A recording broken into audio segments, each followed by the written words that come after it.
what should you do? You get them back to the... After 5 years in here, ma'am, we'll release them back in the wild, but it depends on their health conditions. Okay. Already. But you give them back to nature. Yes. But we only have released this normally and I am here for information assistant for this report. So meron dalawang ano po tayo. We have freshwater crocodile and saltwater crocodiles. Is Oh, bakit po nakabukas yung bibig nila? Natutulog ba sila? Okay. Nainit.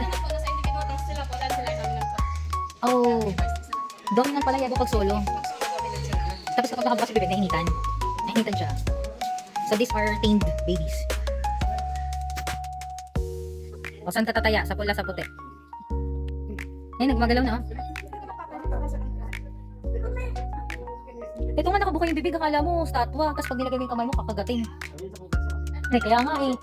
Dito natin sila lagay pala. Ay baka mamaya may government pala to. Let's go nga, honey.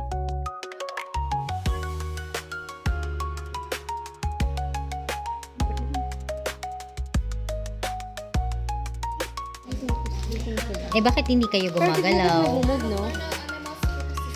Eh pares kayo, Yebo. Yebo, pares kayo. Ganito raw po pagtulog. Mga nocturnal. Mag-isa siya. Oh, bumukas yung mata. The guinea pig. Hello. Oh, this is the real Pumbaa. I saw you yesterday. Yeah, you have your sister on the Fort Barton. Yeah, in the Coconut Island, we saw you. There are a lot of Pumbaas here, guys. Lot of Pumbaas.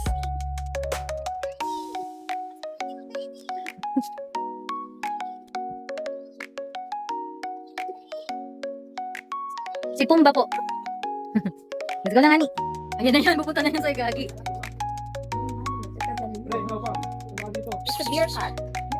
It's so cute. It's so cutie. Kaya naman pa rin dito. Here, boy. Yeah. It's male. Look at the other one. Ay, yung pagkain nila is banana. So they're monkey. Yes, it's like mousy. They're monkey. It's so cute. Say hi.